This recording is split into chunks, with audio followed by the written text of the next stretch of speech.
65 वर्षीय नराधमानं 4 वर्षांच्या चिमुकलीवर केलेले अत्याचार आणि तिची निर्दयीपणे केलेली हत्या या घटनेमुळे पुण्याच्या भोर तालुक्यातील नसरापूर गावात गावकऱ्यांच्या संतापाचा उद्रेक झालाय. शुक्रवारी ही घटना समोर आल्यानंतर संतप्त गावकऱ्यांनी आरोपी भीमराव कांबळेला शोधून त्याला चोप दिला. पोलिसांनी त्याला ताब्यात घेतल्यानंतर गावकऱ्यांनी त्याला आपल्या हातात देण्याची मागणी केली. त्यासाठी गावकऱ्यांनी चिमुकलीचा मृतदेह थेट पोलीस स्टेशनच्या बाहेर आणून ठिय्या आंदोलन केलं होतं. तसंच त्यांनी मुंबई बेंगलोर हायवे अडवण्याचा सुद्धा प्रयत्न केला. यावेळी संतापलेल्या गावकऱ्यांनी आरोपी भीमराव कांबळेबद्दल खळबळजनक खुलासे केले. भीमराव रेकॉर्डवरचा गुन्हेगार असून याआधी सुद्धा त्याला अशाच प्रकरणात अटकही झाली होती. त्यानं आपल्या सख्ख्या भावाच्या मुलीसोबत सुद्धा असा चीड आणणारं कृत्य केल्याची माहिती यावेळी गावकऱ्यांनी दिली होती. भीमराव कांबळेला फाशी देण्याची मागणी आता गावकऱ्यांनी लावून धरली आहे. शनिवारी सकाळपासूनच नसरापूरच्या गावकऱ्यांनी पुन्हा एकदा आंदोलनाला सुरुवात केली होती. दरम्यान आरोपीला शनिवारी न्यायालयाकडून 7 मे पर्यंतची पोलीस कोठडी सुनावण्यात आली आहे. या सगळ्यात आरोपीचा काळा इतिहास सुद्धा समोर आलाय. भीमराववर याआधी सुद्धा गंभीर स्वरूपाचे गुन्हे दाखल असल्याची माहिती मिळते. नराधम भीमराव कांबळे नक्की आहे कोण? त्याच्या गुन्हेगारी भूतकाळाबद्दल कोणती माहिती समोर आली आहे त्याची स्टोरी सांगणारा हा व्हिडिओ. नमस्कार, मी शार्दूल आणि तुम्ही बघताय बोल व्हिडिओ.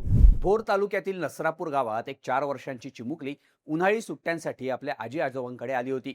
शुक्रवारी दुपारी साधारण 3च्या दरम्यान ती गावातल्या राम मंदिर परिसरात खेळत होती. त्याचवेळी गावात फिरणाऱ्या भीमराव कांबळेची नजर तिच्यावर पडली. त्याने तिच्या जवळ जात तुला गाईचं वासरू दाखवतो असं सांगितलं. त्याच्या दुष्ट हेतूबद्दल कोणतीही कल्पना नसलेली ती निष्पाप चिमुकली भीमराव सोबत गोठ्याकडे वासरू बघण्यासाठी जायला लागली. एका सीसीटीव्ही फुटेजमध्ये दुपारी 3:12 नराधम भीमराव कांबळे तिला घेऊन जात असल्याचं दिसलं. ती चिमुकली निरागसपणे वासरू बघण्याच्या उत्सुकतेनं त्याच्यासोबत जात होती. त्यानंतर भीमरावने गोठ्यात नेऊन तिच्यावर अत्याचार केले आणि नंतर दगडाने ठेचून तिची निर्घृणपणे हत्या केली. तसंच तिचा मृतदेह शेणाच्या ढिगाऱ्याखाली लपवून तो नदी परिसरात जाऊन लपला. सीसीटीव्ही फुटेजमध्ये भीमराव चिमुकलीला घेऊन जात असल्याचं दिसल्यानंतर गावकऱ्यांनी त्याचा शोध घ्यायला सुरुवात केली. नसरापूरच्या गावकऱ्यांनी आरोपीला बनेश्वर फाट्यावरून पकडलं आणि त्याला चांगला चोप देऊन मुलीबद्दल विचारलं. त्यावेळी नराधम भीमराव कांबळेनं मुलीचा मृतदेह गोठ्यात शेणाच्या ढिगाऱ्याखाली लपवून ठेवल्याचं सांगितलं.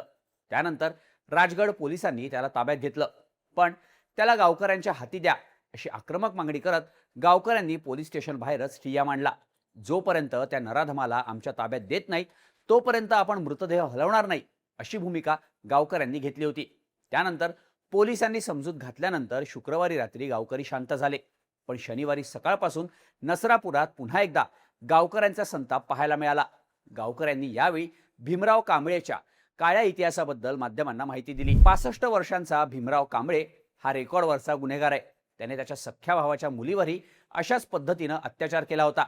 त्या गुन्ह्यात त्याला 4 वर्ष येरवड्याच्या तुरुंगात राहावं लागलं होतं. याशिवाय त्याच्यावर 2 इतर गुन्हे दाखल असल्याचं नागरिकांनी सांगितलं. तसंच पोलिसांनी दिलेल्या माहितीनुसार भीमराव कांबळे हा मजुरीचं काम करतो. आजूबाजूच्या गावांमध्ये तो मजुरीसाठी जात होता. 1998 मध्ये त्याच्यावर विनयभंगाचा गुन्हा दाखल झाला होता. तसंच 2015 मध्ये सुद्धा त्याच्यावर विनयभंग आणि पॉक्सो कायद्यांतर्गत गुन्हे दाखल झाले होते. या दोन्ही प्रकरणांमध्ये नंतर त्याला सोडून देण्यात आलं होतं. त्याची न्यायालयातून सुटका झाली होती अशी माहिती पुणे ग्रामीणचे पोलीस अधीक्षक संदीप गिल यांनी माध्यमांना दिली. भीमराव कांबळे आधीच्या या दोन्ही गंभीर गुन्ह्यांतून कसा सुटला, त्याला तेव्हाच कठोर शिक्षा का झाली नाही असा सवाल आता गावकऱ्यांकडून केला जातोय.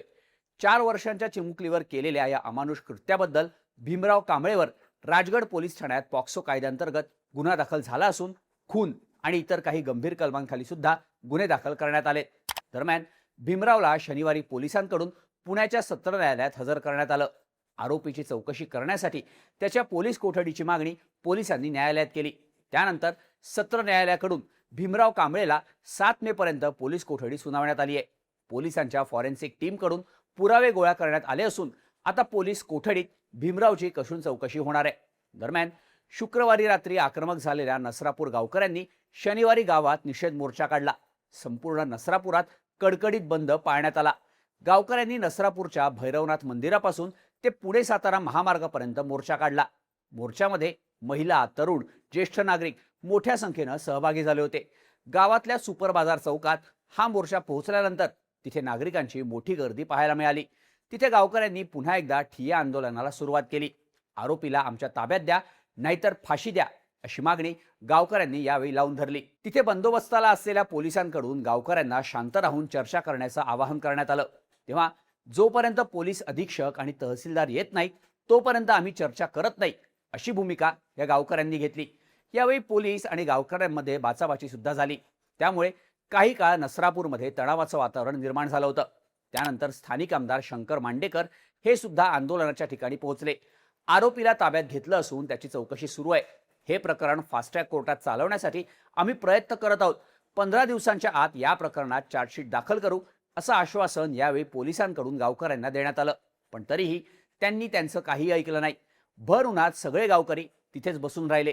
आमदार मांडेकर यांनी आपण मुख्यमंत्री देवेंद्र फडणवीसांशी फोनवरून यावर चर्चा केली असून कठोर कारवाई करण्याची मागणी केल्याचं गावकऱ्यांना सांगितलं.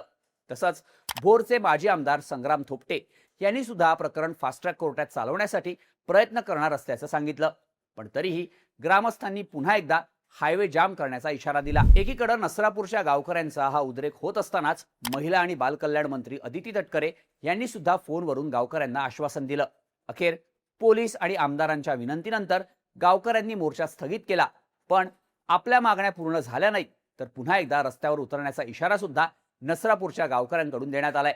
दरम्यान या प्रकरणाची दखल घेत मुख्यमंत्री देवेंद्र फडणवीसांनी यावर प्रतिक्रिया दिली. या घटनेमुळे समाजात मोठा रोष आहे. सगळ्यांनाच मुलीबद्दल आणि त्यांच्या कुटुंबाबद्दल प्रचंड हळहळ वाटते. आरोपीला अटक झाली आहे. फास्ट ट्रॅक कोर्टात आम्ही हे प्रकरण देऊ. आम्ही हायकोर्टाला विनंती करू. विशेष सरकारी वकील देऊन या नराधमाला मृत्यूदंडाची शिक्षा झाली पाहिजे, अशी मागणी आम्ही करणार आहोत, असं मुख्यमंत्री देवेंद्र फडणवीस यांनी माध्यमांशी बोलताना सांगितलं. तर शनिवारी दुपारी उपमुख्यमंत्री सुनेत्रा पवार यांनी सुद्धा पीडित कुटुंबियांची भेट घेतली. यावेळी त्यांनी गावकऱ्यांचा मुख्यमंत्री देवेंद्र फडणवीसांशी फोनवरून संवाद साधून दिला. केंद्रीय गृहमंत्री अमित शहानी पीडित कुटुंबियांशी बोलून त्यांना आरोपीवर कठोर कारवाई करण्याचं आश्वासन द्यावं. त्या मुलीचे आई वडील आता मेल्यासारखे झालेत. राज्याचे मुख्यमंत्री आणि गृहमंत्री म्हणून तुम्ही याबाबत पाठपुरावा करावा. आम्हाला तुमच्यावर विश्वास आहे. त्यामुळे आत्ताच्या आत्ता सुनेत्रा पवारांना सांगून तिच्या आई वडिलांचं बोलणं अमित शहांशी करून द्यावं. तोपर्यंत आम्ही त्या मुलीवर अंत्यसंस्कार करणार नाही.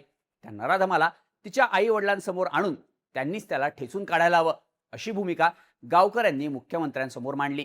त्यावर मुख्यमंत्री देवेंद्र फडणवीसांनी कायद्याप्रमाणे आपण सगळी कारवाई करू, त्याला नक्कीच फाशी देऊ, तोपर्यंत असं भडकाऊ बोलू नका, शांत राहा, असं आवाहन मुख्यमंत्री देवेंद्र फडणवीसांनी केलंय.